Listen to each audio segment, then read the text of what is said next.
Man, that is the best. Do you guys know where that's from? Braveheart. Do- Braveheart? Yeah, I remember watching that movie back in high school, and I think it was military history class. I think you took that as well. I did. That was a great movie. It's very freedom like. Right. You know, and welcome again to Sort of. Freedom and Power.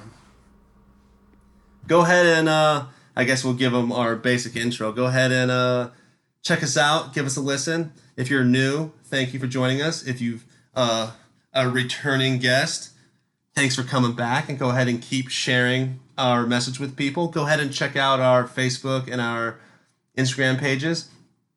Facebook's a little interesting because we're sharing videos that are going to be teaching you hopefully and inspiring you, and I think that that's going to be a good way that we build a community is through Facebook. So guys, go ahead and give us a share. But on today's episode we're going to be changing it up a little bit.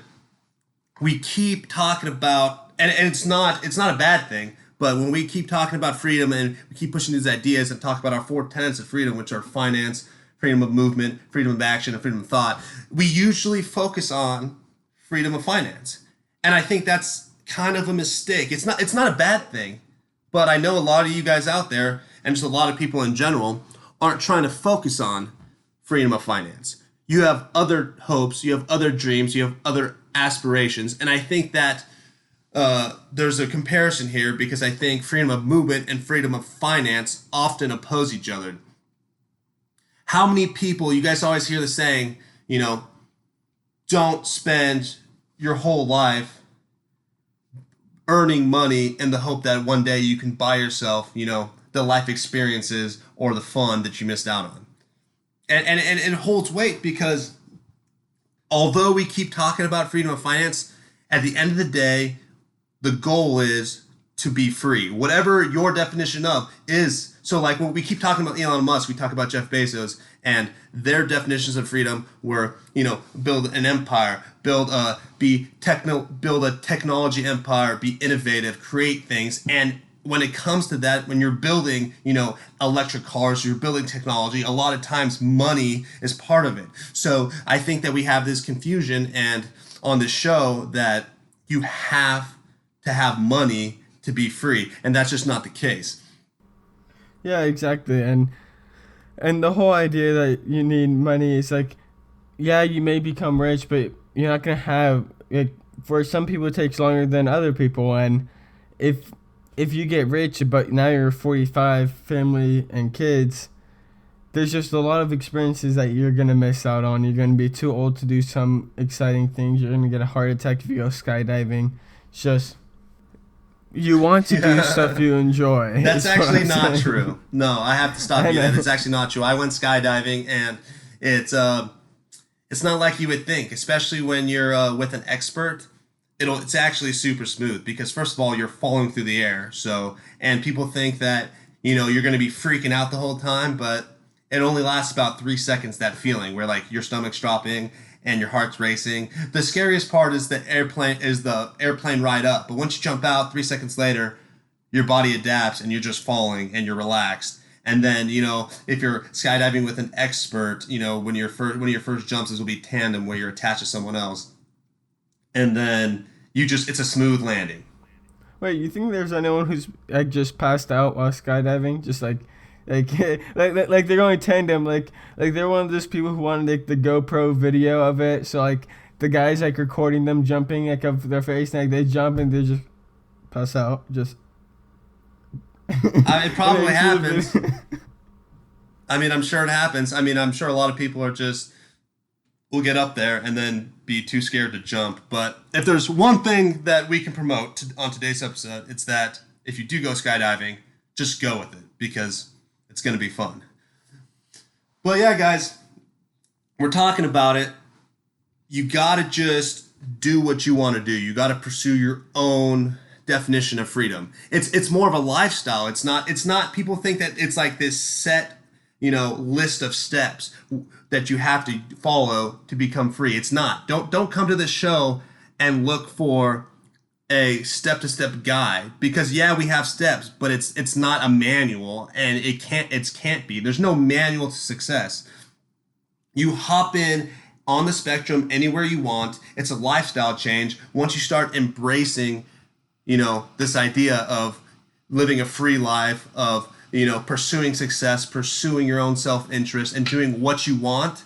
The other pieces will fall in line. So if you just want to become a world traveler, guess what? If you get the guts and the courage to go and start traveling the world and start exploring and start trying new things, maybe you grow the courage to quit your job and get a new job. The freedom of finance will follow. It's just a mindset change. And the guy who we're going to talk about today did exactly that. His goal was never money. His goal was never even success. His goal was just living the life he wanted to live. His goal was having the freedom of movement. And as you'll see, to be honest, his goal was to be poor for his whole life. He just wanted to live the life he wanted to live. And it turns out that it wasn't that. He ended up making money. But I'll let Nick tell you a little about our first guy. Well, yeah, exactly. Like in a past episode, we've talked about freedom movement, how it can open you up to different opportunities, different lifestyle changes, just change the way you think about things. But so we're going to talk like a different aspect of it. People who want to travel and explore first and have everything else follow afterwards. Or not like this guy, Alex Honnold. He didn't expect the finance to come afterwards. He just expected to enjoy life. Well, he could. So at 16, he was living out of a van and just going around traveling and just rock climbing. He's now arguably one of the best rock climbers in the world. He's loaded. So he found a hobby that he enjoyed and he loved to do. And he traveled everywhere to do what he loves to do. It's remarkable what he's done, and he eventually got famous just posting videos of him doing these crazy climbs. And the craziest part about what he does is he does it without a rope. I think it's called free solo climbing. Is that what it's called? Right. Yeah, free solo climbing. Yeah, no rope. He's legit climbing on the side of rocks and mountains, just no rope. It's crazy stuff, and that's just what he loved to do. He's good at it.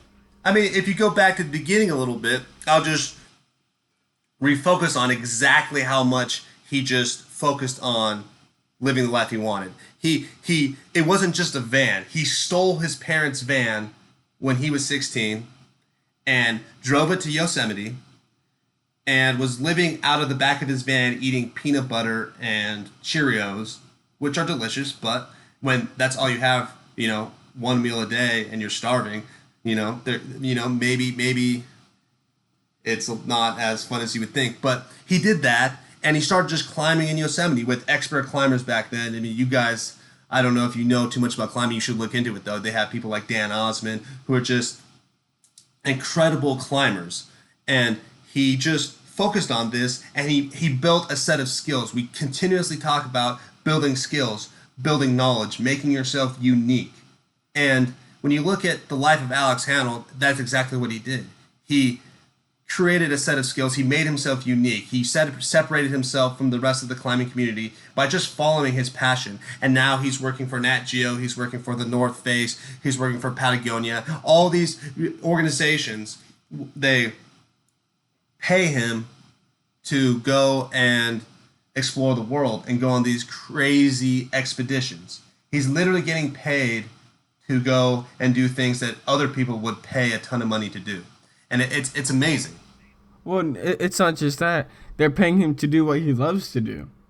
You know what I mean? He's getting paid to do what started out to be a hobby that he just wanted to do, and just he was good at it. And I don't know, I just think it's awesome getting paid to do the thing you love, like the number one thing you love to do. And he just followed his passions, and that's what we're getting at here. If you just follow your passions and you enjoy it and you pursue it, you can get to that level of freedom that we're talking about. Right. I mean, follow your passions, whatever it is, except if it's water painting or watercoloring. Then, you might have a hard time. But you Yeah. know, Don't do water painting or watercoloring. Just don't do that. Do something cool instead, like free solo rock climbing, underwater basket weaving. That being stuff's an cool. astronaut. But if you have something you're good at and enjoy, just do it. Like Nike once said, just do it. Right. I mean, and I talk to people all the time who say that they don't know what they want to do. And something that bothers me about that is, come on, let's be real. You know what you want to do. Everyone has a childhood dream. Everyone has dreams and aspirations. I think what the issue is here is that people don't know how to achieve that dream. You know, people think, oh well, you know, I want to be an astronaut, or I want to just have my own TV show, or whatever it is. It doesn't matter how crazy your dream is. I think the issue is that people just don't know how to achieve it because everyone knows what they want to do. They go, oh, I just want to have a good job. You know, I want to have a stable income. I know you want more. Everyone has some crazy dream in the back of their head that they've been thinking about since they were a kid. So just don't be scared to say it just because you don't think that it's feasible, because that's the whole point of this show. That's the whole point of Freedom Empowered is we're here to show you how it is possible, to give you, you know, some tips and tricks, show you the methods, and if you follow, you know, the pathway that we're providing, and you start to use the mentality that we're pushing and think about life the way that we're thinking about it, it is possible. No matter what your dream is, no matter how crazy it is, no matter where you are in life, it doesn't matter. You can make it happen. Yeah, exactly. And if you're the best at something, you can make money. It doesn't matter what your skill is. Like, this whole idea translates to business as well. So not every business is just out there to make profit. So some are using the structure of business to push ideas and start movements practically. So like, what are some organizations that foster freedom of movement? Well, we talk about goals. All businesses' goals don't have to be about money. They can be a lot more than we can think about. Like, let's look at Net Geo, for example. They teach and help the world. Like, their mission is, at Net Geo we believe in the power of science, if exploration and storytelling to change the world. Right.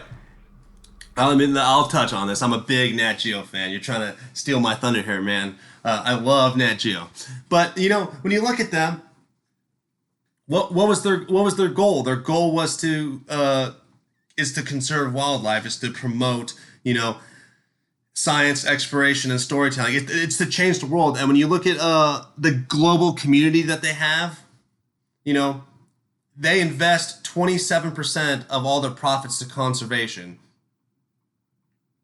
That's amazing. How many people out there that, you know, not to label people, but maybe they're a hippie or something like that.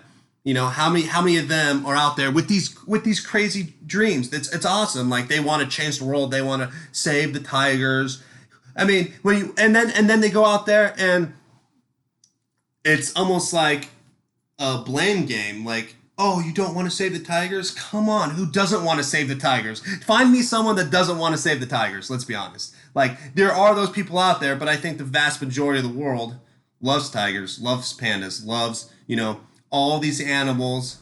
Exactly. Like most people want to save tigers and these animals, but most people aren't doing anything to change it. And then also the other half of those people don't want to, or that's just not their dream to change it. But like, for people who want to make that difference in the world, a lot of them just talk about it. They don't really pursue the dream to their fullest extent, per se. Right. And you have Nat Geo, where, you know, their business is to sell magazines, but their mission is to change the world. And they have a nonprofit called Nat Geo Society. They fund hundreds of research and conservation projects every year, and they inspire new generations after them to do the same. Nat Geo was founded, give you a little history here, it was founded in 1888, and it was mostly a scientific journal back then. But then as it grew. It became more of a pictorial magazine that promotes science, geography, history, and culture. They're one of, I mean, think about it like this. They're one of the only organizations that educates people through entertainment. Other than, I mean, maybe Bill Nye the Science Guy. What an entertaining guy. But Bill, Nye the Science Guy. see, but think about Science that. rules. Think about that though. Every kid knows that. Every kid. So I mean, I don't want to say the only thing that kids remember from school, but one of them is Bill Nye. Why? Because it was ridiculous. It was interesting. It was funny. People looked up to the guy. So if you're gonna try to teach, you have to entertain. I mean, how many learning and school organizations do people pay money for? None. I would say, but I don't know. I don't know. But I would say that Nat Geo might be the biggest one because they're so inspiring and they're just so entertaining. And why can't school just be interesting? You can't blame people for not being interested in your issue. People have busy lives where they're just trying to feed their family. They're just trying to make a living. They're just trying to, in some cases, just trying to survive. And then you come out with an issue that is important to you. And maybe it's impacted your life personally. Maybe you just, for some reason, just really identify with an issue. And then you go out there and you expect everyone else to care about it. And it's just not going to happen. There's people that they have their own priorities. They have their own dreams. They have their own things they have to do every day. And you can't just come out with some issue, no matter how important it is, and then expect everyone just to fall in line. You have to be entertaining. You have to get people's attention. And that's why we're talking about Nat Geo, is because that's what they've done. They've taken an issue that a lot of people might not even know about. I mean, without Nat Geo, would anyone have known about the lions and the tigers in Africa? How disconnected is American society from African society? You need to promote them. You need to find that connection. You have to find a connection between Americans and their daily lives and issues, if it's an issue that's global. And the way you do that, I think, is through entertainment. They have to get something out of it. It's unfortunate, and don't think that people don't care about an issue just because there's not a huge engagement by them. It's just that it doesn't affect their lives, so it's hard for them to dedicate time, resources, and focus on it. But that connection is entertainment, and that's what Nat Geo is doing here. Well, yeah, exactly. And like some people are just busy, and a lot of people are just trying to feed their families and just survive. And I personally think the go-to method is not being on the street and yelling at people with their posters, blocking the road or blocking the sidewalks, because I hate that stuff. If you're blocking my way with your posters, half the time I don't even look at the posters, and I'm just mad at you when I walk by. Right. And I don't, and it's not to blame Nick, although it is to blame Nick, but it's not really though. When you think about it, you can't belittle other people and expect them to support your movement. You have to, and I think one thing Nat Geo does is they build a network. You know what I mean? They built a network around their idea of conservation and promoting change to the planet. They funded more than 10,000 research grants since it was founded, and as we talked earlier, they promote hundreds of projects a year. They created this network where it's not just a bunch of individuals out there just caring about different issues and just having no power to do anything to change them. They've come together and networked and created a mainstream program on how to affect change. And when you look at it, we'll go all the way back.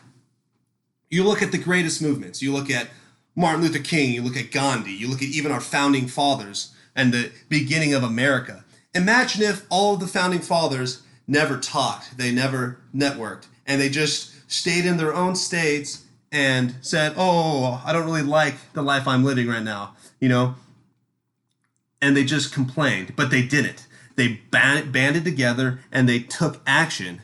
And to be honest, that's why we live in the society that we live in today, is because a group of people said, I see a problem, I want to fix it, and I'm actually going to do something about it. I'm not just going to sit back and complain. It's Well, kind of yeah, inspiring. exactly. Like, could you imagine it just being okay? No one marching with him? It would do nothing.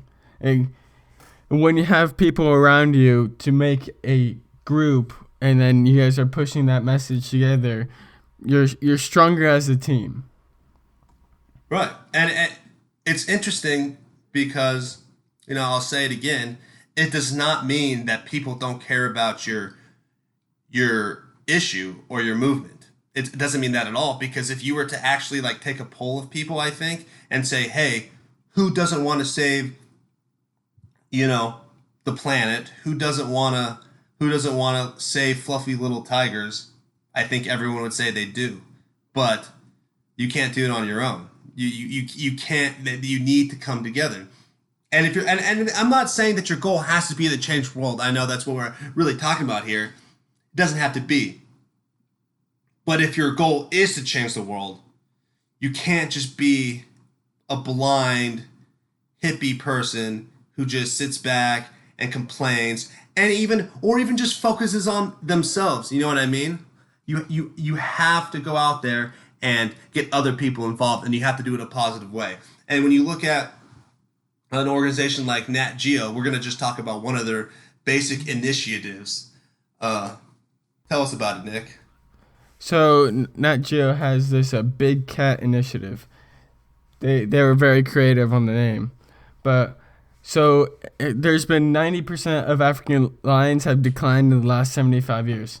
There's fewer than 4,000 tigers in the wild. That's damn near the same amount of tigers that live in Texas. Yeah, in Texas. People have a lot of tigers in their backyards in Texas, if you didn't know that. It's wild. But they're given like 100 grants over 27 countries, and they've made rapid response units. You guys got to look this up. On their website, if you look this up, they have rapid response units. It has pictures of them like saving lions that have been injured. It's awesome stuff that they do, and that's actually making a difference. That's them. They have a vision, a passion, and that's how they're pursuing it. They have boots on the ground over there and actually doing work. Right. And when we talk about, this idea of animal conservation, just while we're on the subject, I have a little sidebar. I have a friend who he's from Botswana, and if you guys don't know where that is, it's right above South Africa. It's a pretty big country, but he's in the army, and this is kind of getting into this idea of like having a dual purpose. Their army, obviously, every army's their job is to defend their country, but what the army is doing now is it's going out there and stopping poachers. If you don't know, Botswana has the second biggest elephant pride in the world. And the army goes around and protects these elephants, this elephant pride. And I mean, it's kind of twofold because one, yeah, their goal is to defend the country, but they're also defending the animals. But if you think about it, they are defending their country. They're defending their country through an unconventional mean because one of the biggest parts of their economy is ecotourism. It's people coming out to visit these elephants, to visit the wildlife, to go on safaris and go explore the country. So what they're doing is they're giving the army a second purpose, which at the same time is kind of the main purpose of just protecting the country by protecting its economy. And I think that's interesting because I think that's kind of what Nat Geo is doing. I think Nat Geo is realizing, who's going to protect these animals, who's going to promote these ideas. People don't like to learn. People don't, it's just a thing. School sucks. But if you go out there and make it entertaining, we can generate the money, we can generate the influence and the awareness to go and fund programs like the Big Cat Conservation Program. Yeah, exactly. And like, I feel like a part of this that's interesting, or like to help you guys, if this is the field that you're interested in, is Nat Geo, why they're probably so successful is that they've built a platform. So maybe that's what you can do too if you're interested in animal life conservation or just nature in general. Build a platform to start off with and then build from there and then spread your messages in a positive way. Yeah, I mean, I'll give you another quick example of where I think there's a disconnect where between like ideas and taking action is I've been to a animal shelter recently, and there's a lot of people there. There's a lot of volunteers. There's a lot of like soccer mom type people. There was a lot of kids. It was awesome. They were involved. It was cool to see. But at the same time, one of the things they were doing is they were painting rocks. They were like beautifying the place by painting rocks and just giving each dog like a rock outside of its kennel or whatever. And nothing wrong with that. But what are you really doing? When I went inside this animal shelter, they had a bunch of baby little Australian shepherds. Just they're adorable. And the second anyone would walk in, it would get adopted instantly. But then the question begs, so what's the issue? People just don't know that they're there. People don't know that these animals are there and need to be adopted.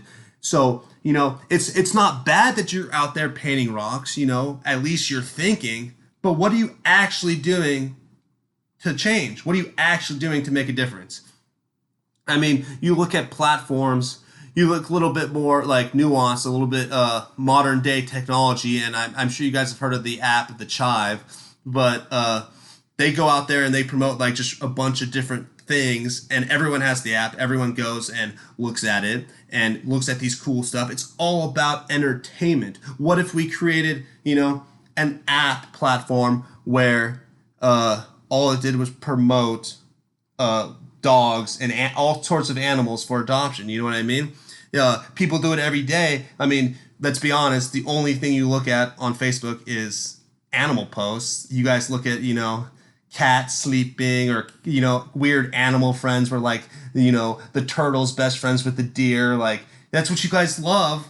So why don't we create a platform that does that, but for, animals that need to be adopted? It's there's this disconnect, I think, between caring about an issue and actually knowing how to fix it. Yeah, exactly. And like,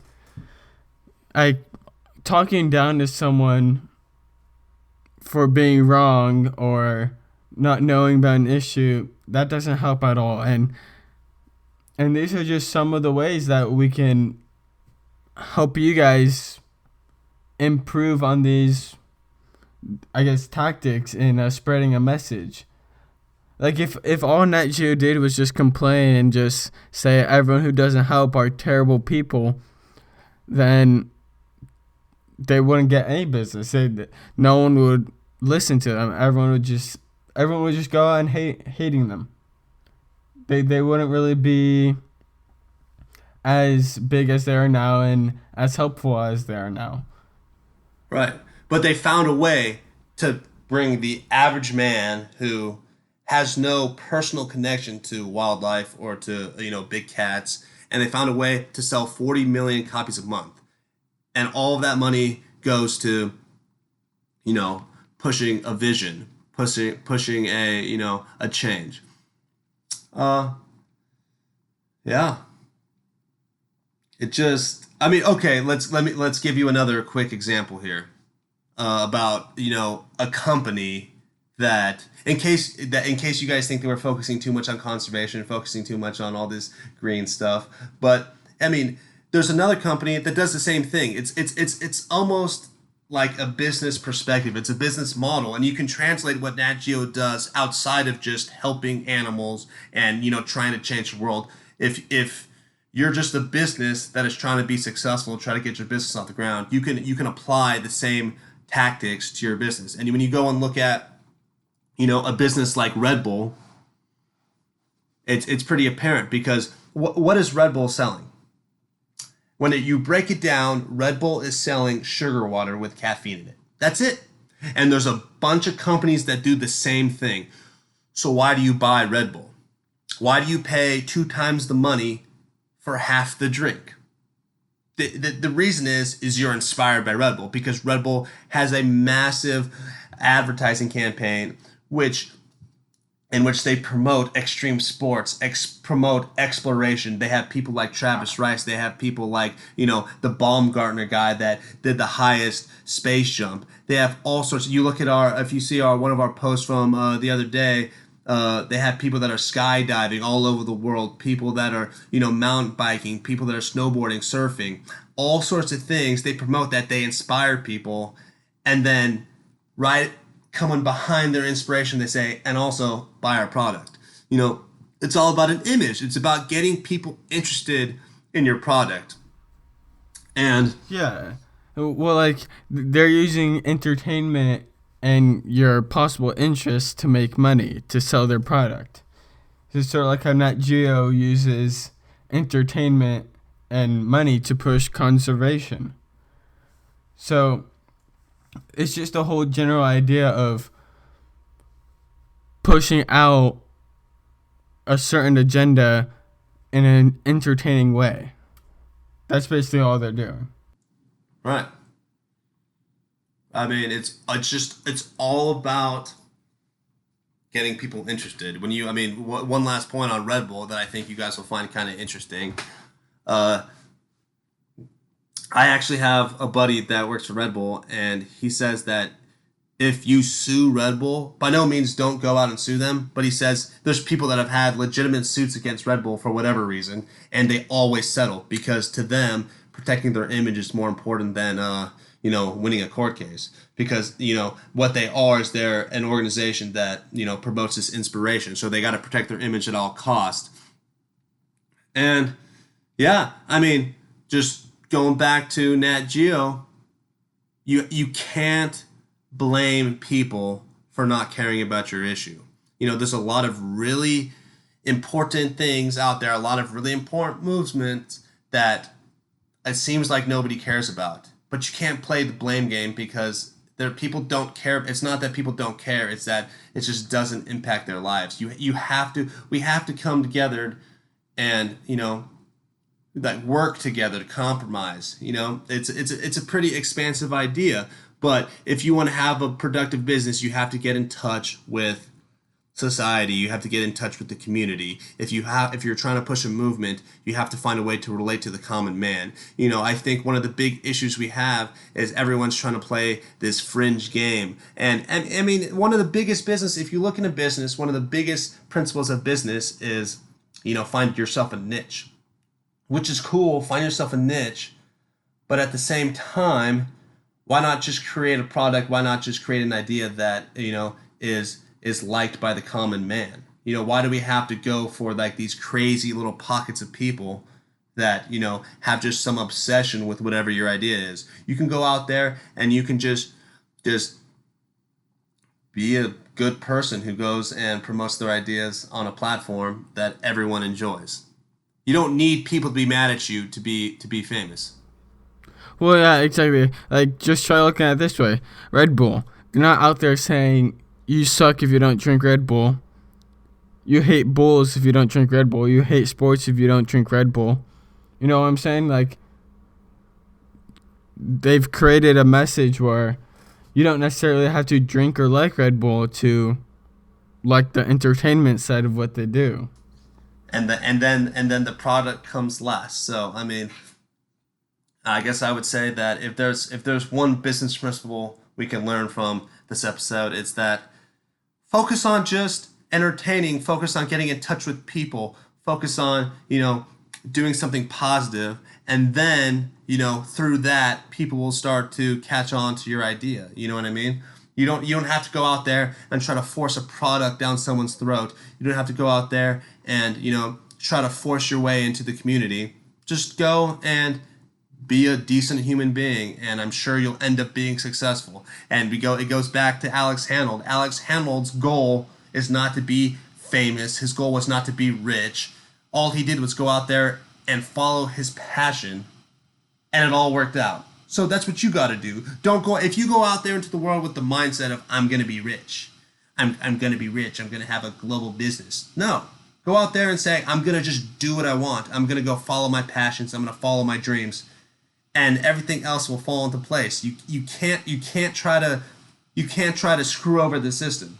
You have to go out there and just live your life, be an individual, and if you pursue your dreams, everything else will fall into place. Yeah, and it's time to stop complaining and take action. Just never give up on the road. Never say it's too hard. There's always a way. There is always a way. You are responsible for finding that way. You're an individual. You're free. You have to get to that point. Don't leave it to somebody else. You might be the one the universe is counting on. That's a good point. You could be the one that changes the game. You could be the one that, revolutionizes the world. You don't know that, and no one will ever know until you get out there and try. No, Jeff Bezos. If Jeff Bezos never quit his job and started Amazon, who knows what would have happened? If for even a bigger impact, if MLK never said, "Hey, I want to see a change," and didn't go out there and put his life on the line, who knows where we would be as a country? What if you're the one with your crazy idea that you're too afraid or not knowledgeable enough to know how to make happen? You think that it can't happen, but what if your idea is the one that's going to change the world?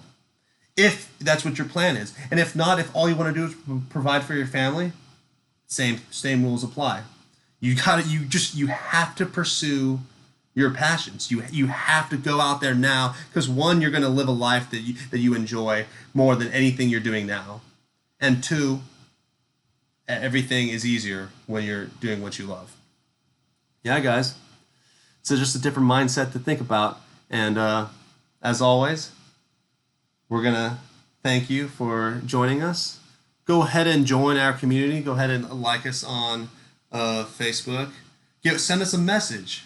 Tell us what you like about this show. Give us a rating. I think we're finally on Spotify now, right, Nick?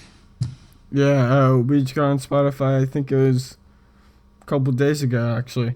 So yeah. We're on Spotify. If you want to listen on Spotify, you don't need premium to listen to the full episode or skip episodes, which is cool. But yeah, check us out on Spotify. Subscribe on iTunes if that's where you listen to. Leave us a rating and a review. Remember, share the show with a friend who you think will enjoy the show. Yeah, don't or be share selfish. it with all your friends, even if you don't think they'll enjoy the show. But yeah, that's all we have for you guys today. We'll talk to you guys next time.